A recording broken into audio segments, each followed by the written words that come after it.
अस्सलाम वालेकुम, कैसे हैं आप सब लोग। उम्मीद करती हूँ सब ठीक होंगे। यहाँ टेबल के नीचे तोतों ने अपनी क्लास लगाई हुई थी, यानी जरा साडा बड्डा तोता है ना, क्या नाम है इसका, मिट्टू बच्चा।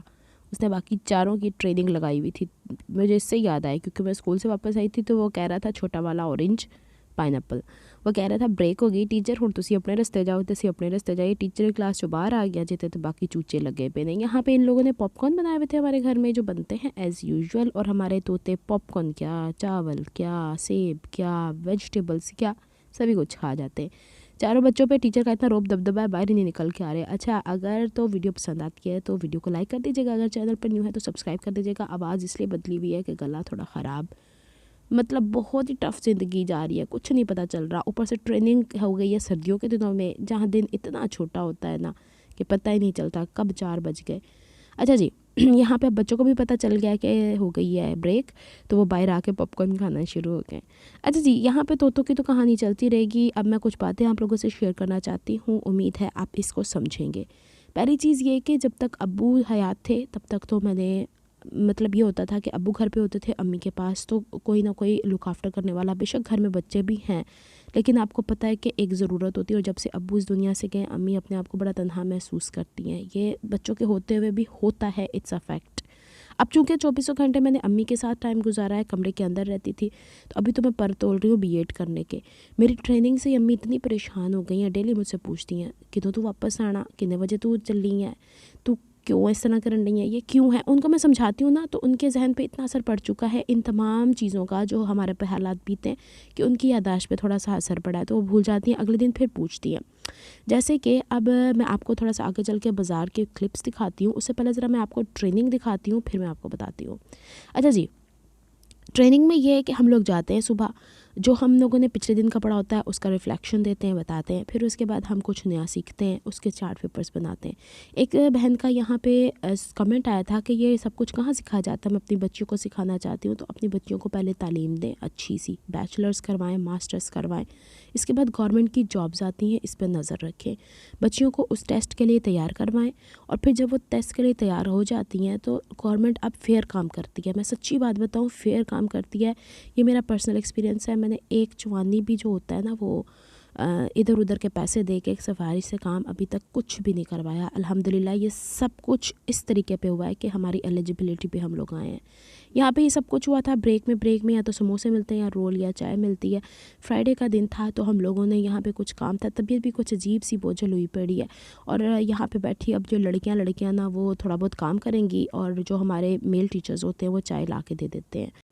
जब से मैं इस ट्रेनिंग में आई हूँ तो तब से मैंने रियलाइज़ किया है कि इतना अर्सा मैंने जो पढ़ाया है उसको अब किनारा मिला है। यानी कि इतनी कोई डिटेल्स हैं, इतना सब कुछ है कि बस समझते समझते इंसान ना बहुत कुछ सीख जाता है।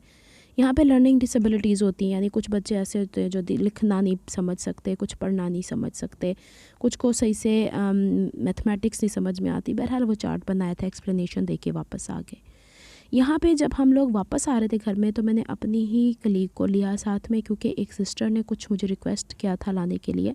तो अब मैं प्रूफ के तौर पे आपको दिखा रही हूँ कि मेरी लाइफ कितनी हेक्टिक हो जाती है अगर मैं एक आउट ऑफ वे काम करती हूँ। तो यहाँ पे मुख्तलिफ, जैसे उसको बैग चाहिए था, उसको पॉम्प्स पसंद आ गए थे। हालांकि ऐसी चीज़ें मैं बाज़ार से बहुत कम ही लिया करती हूँ, मेरे बाज़ार के इस तरह के चक्कर भी बड़े कम लगा करते हैं। मैं आपको वीडियो दिखा तो देती हूँ। वो ये होता है कि शाम को अचानक प्रोग्राम बना, गाड़ी पकड़ी, निकल गए। लेकिन अब ये था कि ये काम मैंने सोचा कि चलो मैं जाऊँ, फिर घर से वापस आऊँ, फिर जाऊँ, तो टाइम ऑलरेडी बड़ा टफ़ हो गया हुआ है। कभी मुझे इवनिंग में कहीं जाना पड़ता है, कभी मुझे इवनिंग में कहीं जाना पड़ता है, क्योंकि ये ट्रेनिंग जो है ना, it's not an easy job. इसमें मुझे फ़ाइल मेंटेन करनी पड़ रही है, प्रिंट आउट्स निकलवाने पड़ रहे हैं। हाँ, हैंड रिटन काम कभी लेट हो जाता है, कभी चार्ट पेपर बनाना पड़ता है, कभी स्टेशनरी लेने जाना पड़ता है। बहुत टफ़ है, पढ़ना इतना आसान नहीं है। पहले ज़माने में ही था जब वालिदैन सारा करके दे दिया करते थे, या अब छोटे बच्चे जिनको आप पढ़ा रहे हैं, चीज़ें ला के दे रहे हैं। जब आपने ख़ुद प्रोफेशनल ट्रेनिंग लेनी है ना, तो बड़ा टफ़ हो जाता है। अभी तक ये मैंने प्रूफ के तौर पे आपको दिखाया, साथ में मैंने अपनी जो मेरी कलीग हैं उन्हीं को ही लिया था कि चले मेरे साथ और ये चीज़ें ले लेते हैं। And she was asking me कि तुम इतना सब कुछ क्यों ले रही हो।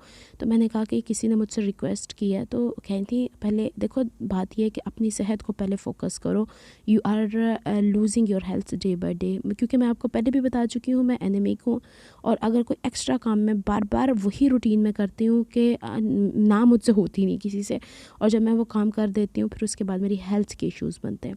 अच्छा, मैं सुबह अम्मी से तो कह गई थी कि मैंने बाज़ार जाना है, लेकिन अम्मी की फिर वही रहेगी, पीछे से कॉल्स पे कॉल्स आ रही। अब जब मैंने फ़ोन बैग में रख दिया तब मेरे पास कॉल्स आनी शुरू हुई।